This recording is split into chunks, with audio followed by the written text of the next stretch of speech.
안녕하십니까. 국민의힘 수석대변인 최보연입니다. 첫 번째 논평 시작하겠습니다. 어제 법원이 오세훈 서울시장에 대해 선고한 정치자금법 위반 1심 판결은 엄밀한 증거보다 정황과 예단을 우선시한 심히 유감스러운 결정입니다. 재판부 스스로 인정했듯 핵심 관계자인 명태균 씨의 진술은 수사 단계부터 법정에 이르기까지 번복을 거듭하며 일관성을 상실했습니다.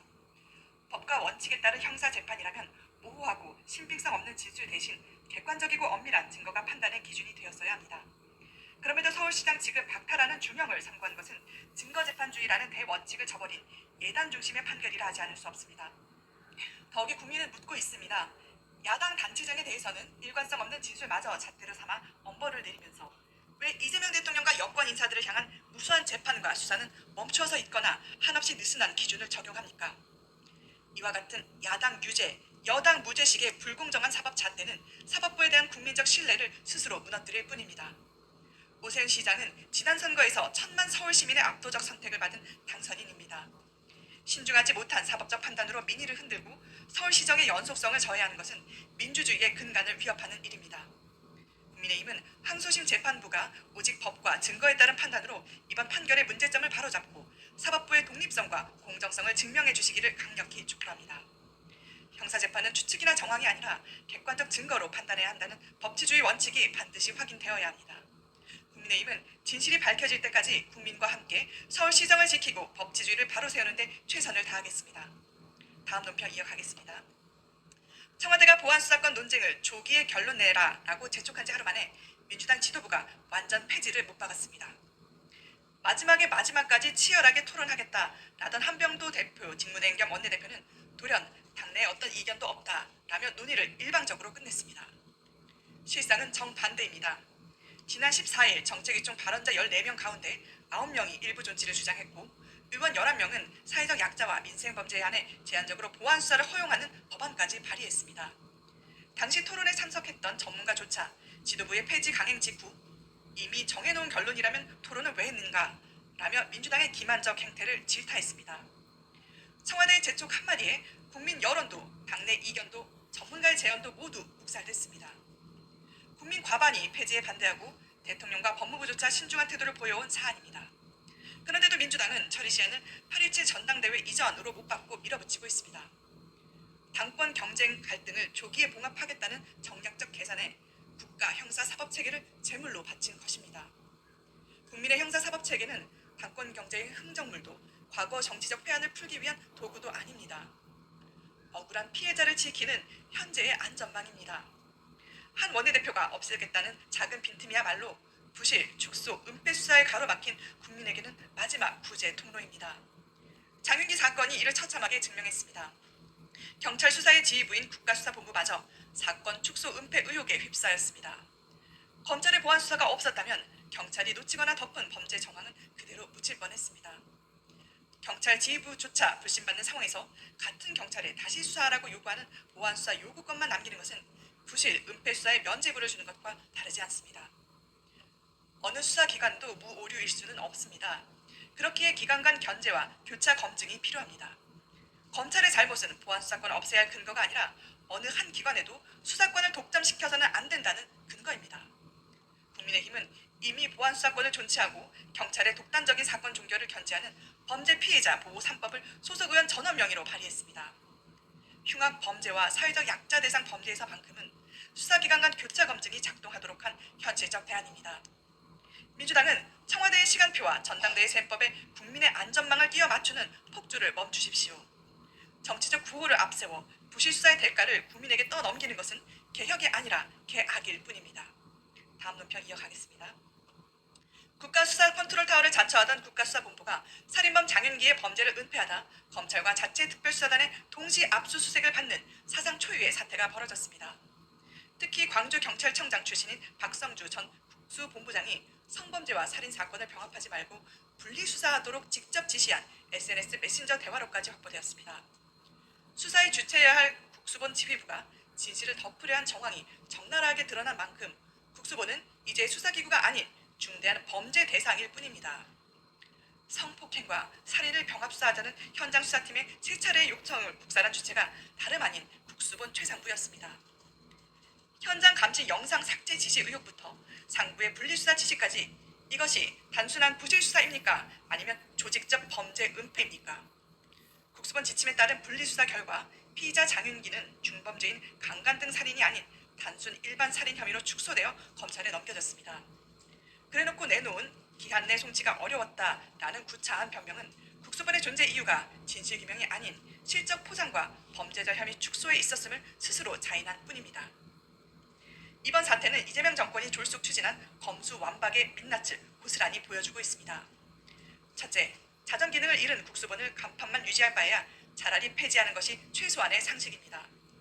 지휘부 개입 의혹의 중심에 선 경찰의 셀프 수사는 수사 혼선만 나을 뿐 국민적 신뢰를 얻을 수 없습니다. 법원조차 영장을 기각하며 국수본 윗선 개입 가능성을 명시한 만큼 경찰은 수사에서 즉각 손대야 합니다.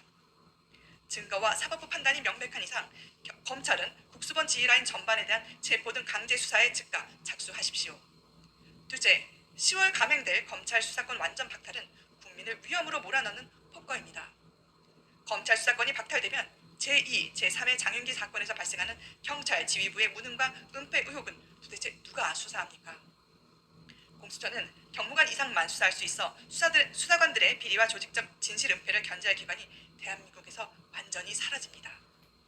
셋째, 피해자의 눈물을 외면하는 성급한 제도 개편을 즉각 중단해야 합니다. 검사의 보안 수사권마저 빼앗는 것은 범죄자에게 날개를 달아주고 피해자와 약자를 사지로 밀어넣는 일입니다. 여성계와 피해자 단체가 왜 절규하는지 정치권은 직시해야 합니다.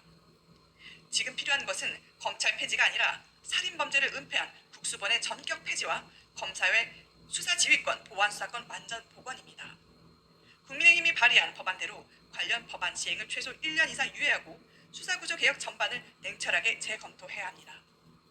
국민의 생명과 안전을 정쟁의 담보로 삼는 이재명 정권의 오만은 반드시 국민적 심판을 맞이할 것입니다.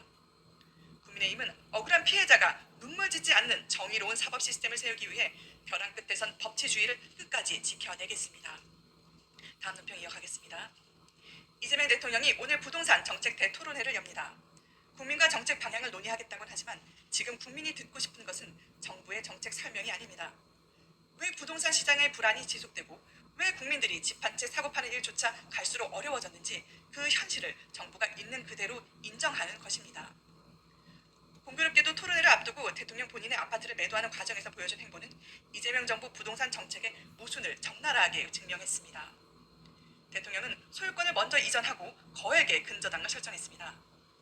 당사자 간 합의에 따른 정상적 거래라는 해명이지만 국민이 주목하는 것은 적법성 여부가 아닙니다. 최고 권력자조차 현행 규제 속에서는 통상적인 거래를 할 수 없어 우회로를 택해야 한다는 사실 자체가 지금의 부동산 정책이 얼마나 시장 현실과 괴리되어 있는지를 명백히 보여주기 때문입니다. 문제는 정책에 대한 신뢰입니다. 최고 권력자에게 가능한 방식과 일반 국민이 실제로 마주하는 현실 사이의 간극이 커질수록 국민은 정책의 공정성과 현실성에 의문을 품게 됩니다. 무주택자는 내 집 마련의 꿈이 꺾였고 실수요자는 과도한 대출 규제에 발이 묶였으며 1주택자들마저 주거 이동이 쉽지 않은 것이 지금 국민이 체감하는 현실입니다. 더욱 우려스러운 것은 정책의 문제점을 지적하는 목소리마저 위축되는 분위기입니다. 재정경제부 내부 익명 게시판에는 이재명 대통령의 아파트 매도 과정을 비판하는 글이 게시됐지만 당일 삭제된 것으로 알려졌습니다.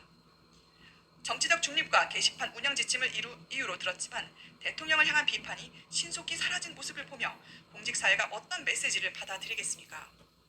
정책은 다양한 의견과 비판 속에서 보완되고 발전하는 것입니다. 내부의 문제제기마저 입틀막하는 조직에서는 국민이 체감할 수 있는 정책 개선도 기대하기 어렵습니다. 오늘 대토론회는 정부 정책을 홍보하거나 이미 정해진 결론을 확인하는 자리가 되어서는 안 됩니다. 국민들이 듣고 싶은 것은 공허한 구호가 아니라 시장과 동떨어진 과잉 규제를 어떻게 바로잡을 것인지에 대한 분명한 해답입니다. 대통령은 현행 부동산 정책의 현실을 몸소 경험했습니다. 그렇다면 이제는 그 경험을 정책 대전환으로 연결해야 합니다. 부동산 정책 성패는 정부의 설명이 아니라 국민이 체감하는 변화로 증명될 것임을 명심해야 할 것입니다. 검경합동수사본부의 중앙선관위 및 강남 서초 송파구 선관위 압수수색으로 충격적인 정황이 포착되었습니다. 투표용지 부족 사태를 수사하는 과정에서 중앙선관위와 경기도선관위 관계자들이 투표율을 허위로 입력한 사실이 드러난 것입니다. 오류가 발생했다면 즉각 보고하고 바로잡는 것이 정상적인 공공행정입니다. 그러나 선관위는 다른 투표소 수치에 숫자를 나누어 넣는 방식으로 전산 기록을 맞췄습니다. 이는 단순한 행정실수가 아닙니다. 데이터 왜곡이자 오류가 없었던 것처럼 국민을 속인 명백한 조직적 은폐 공작입니다. 투표용지가 부족해 국민의 소중한 한 표가 박탈당했고 부실 관리가 불거지자 전산 데이터까지 임의로 수정하며 범죄를 덮으려 했습니다. 헌법기관인 선관위가 선거를 관리한 것입니까? 자신들의 범죄 책임을 은폐 관리한 것입니까? 누가 지시했고 누가 묵인했습니까? 어디까지 수치에 손을 냈으며 이것이 과연 이번 선거만의 일입니까?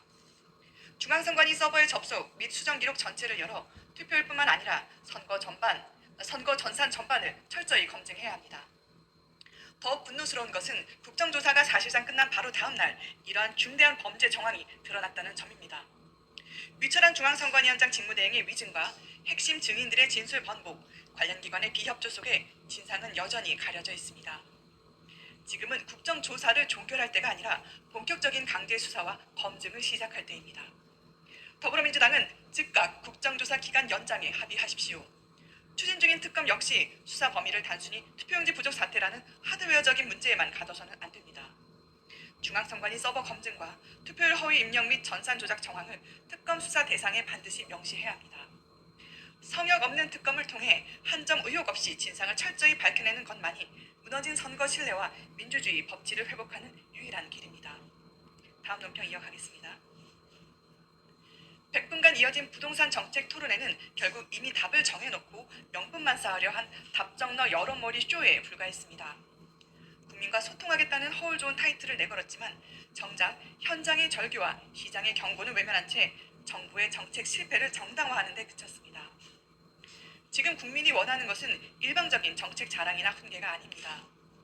왜 서울 강북마저 국평 20억 시대가 열리고 청년과 무주택 서민들이 주거 사다리 밖으로 내몰려 절망하고 있는지에 대한 정부의 솔직한 고백과 정책 대전환입니다. 무엇보다 이번 토론회를 앞두고 드러난 이재명 대통령의 분당 아파트 매각 과정은 내로남불의 극치이자 현 부동산 정책의 모순을 적나라하게 증명했습니다. 국민에게는 가혹한 대출 규제의 벽을 쌓아올리며 내 집 마련의 꿈을 짓밟아 놓더니 정작 대통령 본인은 29억 원짜리 고가 아파트를 매도하면서 매수인에게 17억 7천만 원 상당의 근저당을 설정하는 기이한 사적 대출 꼼수를 동원했습니다. 국민이 하면 투기이고 대통령이 하면 정상 거래라는 말입니까? 최고 권력자조차 정상적인 거래가 불가능해 꼼수와 우회로를 찾아야 할 정도라면 이미 이 정부의 부동산 정책은 완전히 실패했음을 스스로 인정한 꼴입니다. 정부가 출범 후 쏟아낸 가혹한 금융규제와 세금 폭탄은 시장을 잡기는커녕 외곽 지역의 집값과 전월세를 한꺼번에 자극하는 풍선 효과만 낳았습니다. 청년들은 살인적인 월세 부담에 시달리고 서울에서 밀려나 내 집 마련의 꿈을 접고 있습니다. 지금 국민이 원하는 것은 대통령의 자화자찬식 토론회가 아니라 부동산 정책의 근본적인 대전환입니다. 무엇보다 대통령 본인의 꼼수 거래에 대한 솔직한 사과와 실패한 부동산 정책에 대한 겸허한 인정이 모든 문제 해결의 출발점입니다. 답정너 토론회로 국민의 눈과 귀를 가릴 수 있는 시간은 끝났습니다. 지금 정부가 해야 할 일은 실수요자와 청년의 발목을 잡는 획일적 대출 규제를 완화하고 세금으로 집값을 잡겠다는 반시장적 구태를 벗어 던지는 일입니다. 국민이 체감할 수 있는 근본적인 부동산 정책 대전환에 즉각 나설 것을 강력히 촉구합니다. 금일 논평 마치겠습니다. 감사합니다.